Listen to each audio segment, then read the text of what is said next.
How's it going, guys? It's your boy Salty here, Red Hair Kaneki, 2/3 of the Golden Triangle, Anime Late Night Podcast. Yeah, shouts out Senju. Both under the weather, got hit with the plague, basically. So it might not be as upbeat as it usually is. So our apologies on that. Anyway, here to do One Piece chapter 906 manga review. Any thoughts? Your initial thoughts, I should say.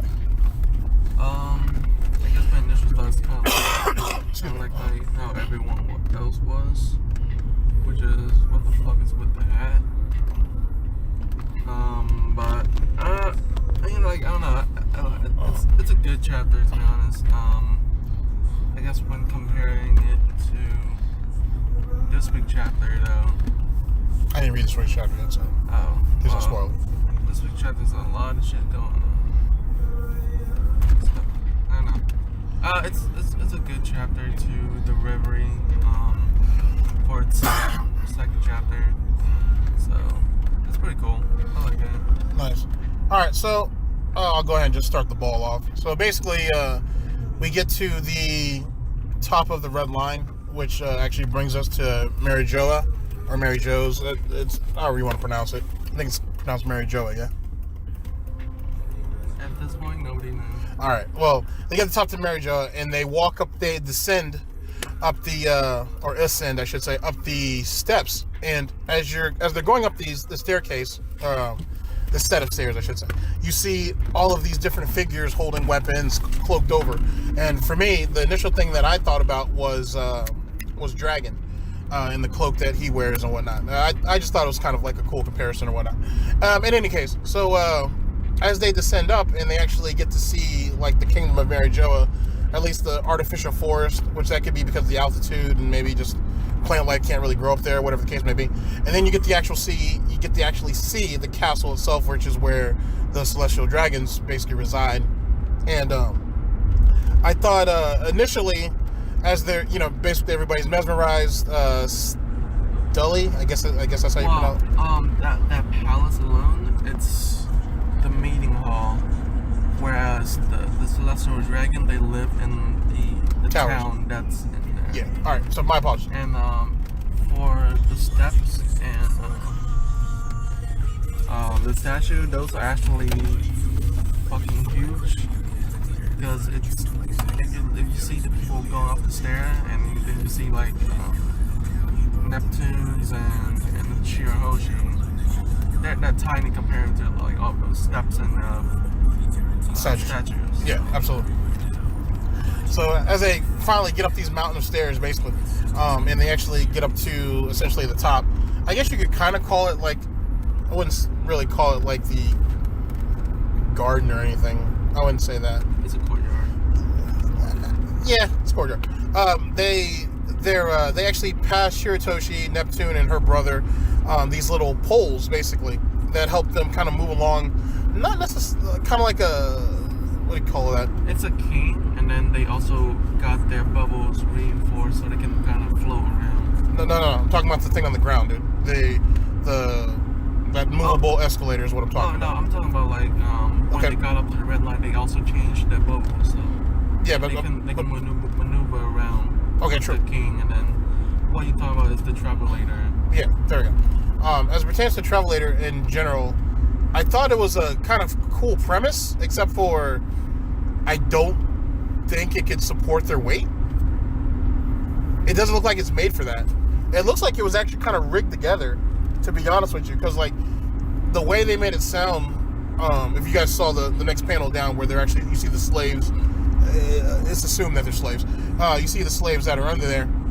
It leads me to believe that they didn't test that, and so they're not sure exactly how stable it is. So when the guy was like kind of slow and steady, and then you see that one slave that was like, either someone save me or kill me. It leads me to believe that if Neptune and like Shiratoshi end up walking on that thing, it might have collapsed on them. But one of the more pervasive theories is that there's something down there that's possibly rigged, not necessarily for Neptune and Shiratoshi, but that the actual little escalator, whatever you want to call it, is actually rigged in some way, shape, or form. It might have been like a preemptive strike, essentially. I don't think so, because it just doesn't seem worthwhile getting them in the courtyard. You'd want to get all of them bunched up together, but that's just my frame of thought. Any thoughts on it? I think it's just a thing that the world nobles have, because they're pompous asshole, like it just there for them to use as slave on, I really think there's any deeper thing to it.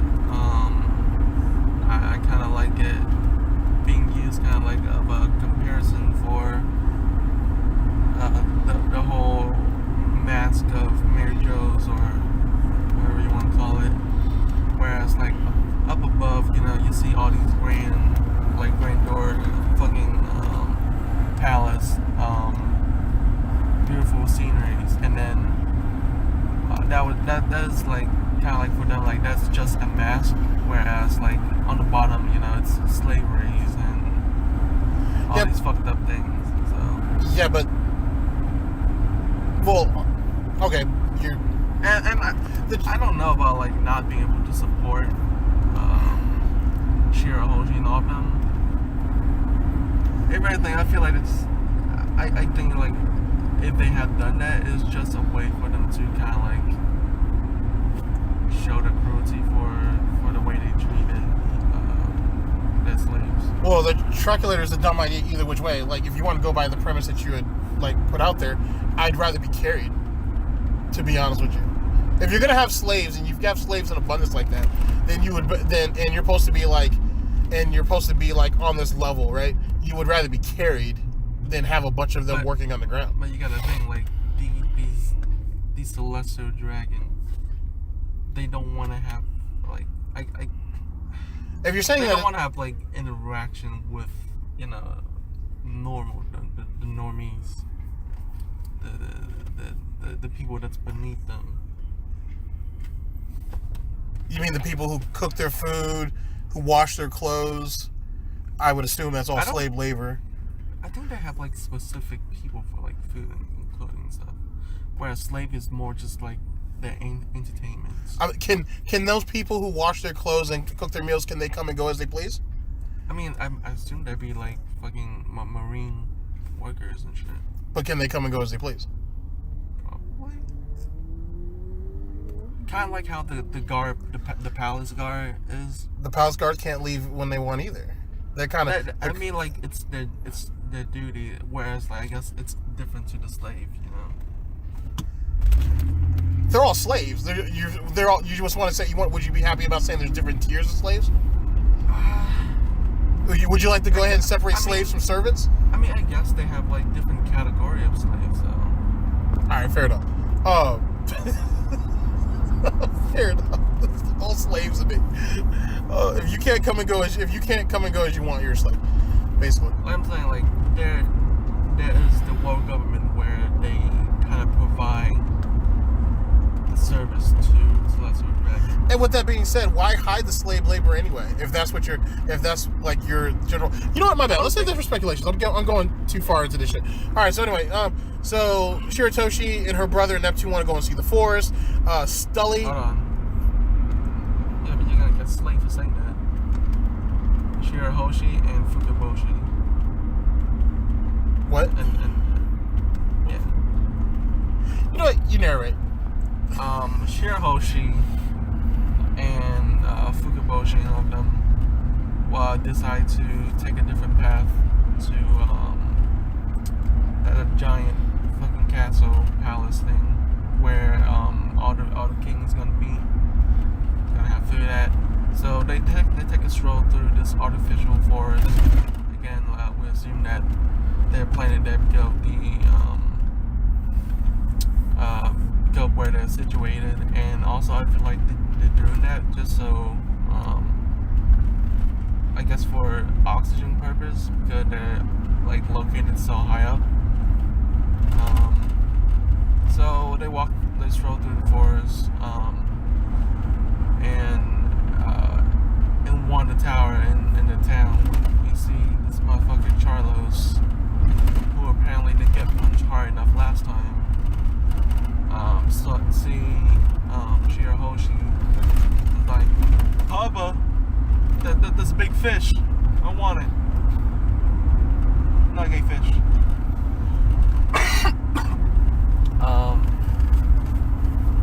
Actually, I don't remember it, to be honest.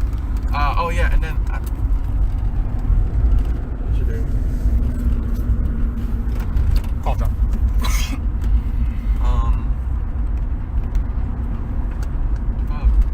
Didn't they actually get into the meeting area? Oh yeah. They got to the meeting areas. That's where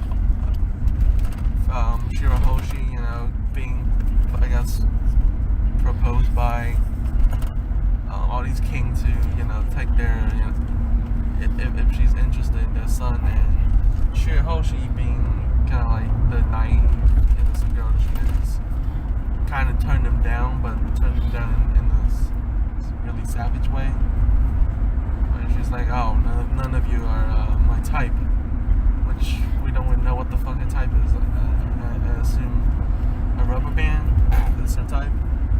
Alright. So she kind of got scolded for that by Fukaboshi, it's like, and her other brothers, where they're like, you can't be bold like that to, these other, I guess, royalty family. Then we jump over to the Luffy harems with Rebecca and Vivi, and Vivi was kind of like praising how cute Leo was.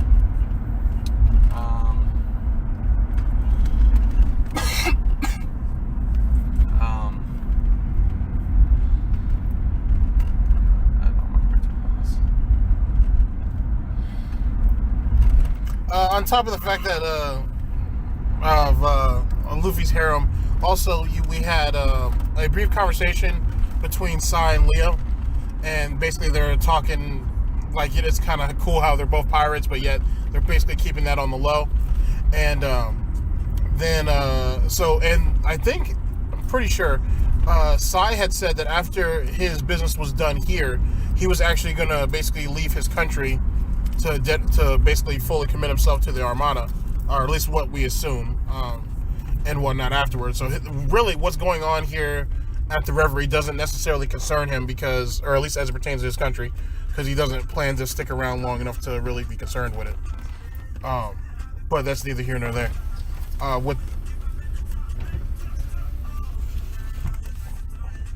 Wow. Also, we see that Dalton showed up, and he ended up getting into a conversation with Wolpo. Yeah, with Wolpo, and they ended up, but then someone else got into that conversation too. The guy who's the Animorph, who said that we're now on equal stature now. That's Dalton. Oh, that's right. That's when he transformed. Sorry. And then Kureha was like, "Oh, are you just asking how I've been thinking in my youth?" And that was that. Yeah. And then Dalton ended up joining into the conversation with everybody else about Luffy, which is kind of a nice touch, to be honest with you. That you kind of see that camaraderie. Let's see. There were some other innuendos thrown around, to be honest with you. That's Cinderella, Wobble trophy wife. Mm-hmm. She's kind of bad. Apparently, I guess she's supposed to be Miss Universe. I don't know if she's part of Baroque work when it was around. I don't know if anyone remember that.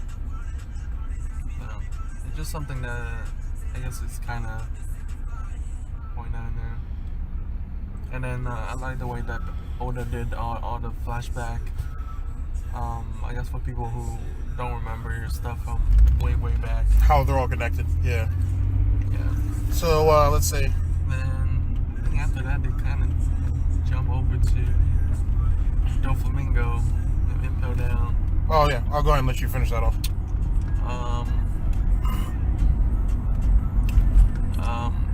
We jump over to Impel Down all the way to the 6th level, and then I guess within the 6th level there's solitary confinement, where Dofi's captain is, he being chained down to the floor. I assume with Kairoseki chains, and we're guessing that he's talking to Magellan, who's kind of being in charge of Doflamingo at the moment. And you gotta remember, Magellan isn't the head warden anymore. He's the vice warden now. And Dofi's saying, "Oh, have they sent the assassin down to silence me?" And we're assumed above. When you say from up there, I assume he meant either the 10 Yubito or the 5 elders. So that's that. And then he talked about they want to silence him because they know about the secret treasure of Mary Jo's, and he's saying that power degrade over time. However, contacts you want to take that.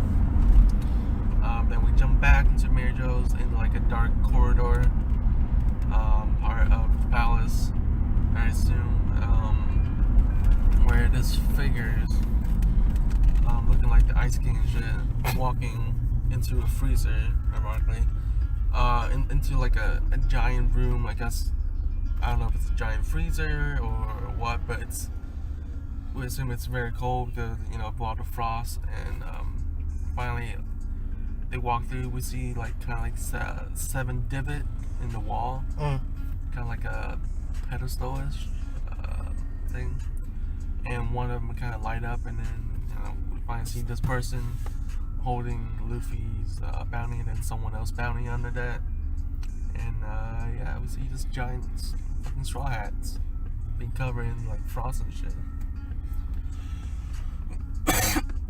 And I guess that's pretty much it. Yeah, that's pretty much the job. So yeah. Like I said, speculations discussions will come up next. Wow, this shit was longer than I thought it would be. And we'll jump in quickly and discuss what we think that is. But I don't know. Some people think it belongs to Joy Boy. Some people think it's linked to Luffy's hat in general. The YouTuber? No. Some people think possibly. Some people think that it's a portion of what what Goldie Rogers was talking about. Who knows? Still a pretty cool chapter. Like I said, I kind of like the fanfare of it, and just kind of bringing everybody. Kind of mad we didn't get anything more from it on in chapter 907. So there you go. So what chapter is it? Yeah. All right. So I didn't read down this one. So anyway, guys, thank you guys very much for listening. This was One Piece chapter 906 Manga review. Thank you very much for listening in. Yet again, I don't know why I repeated myself twice. I will see you guys for discussions and speculations. It's kind of cheating a little bit because I think you read it. I didn't. So I guess maybe it'll be just me talking.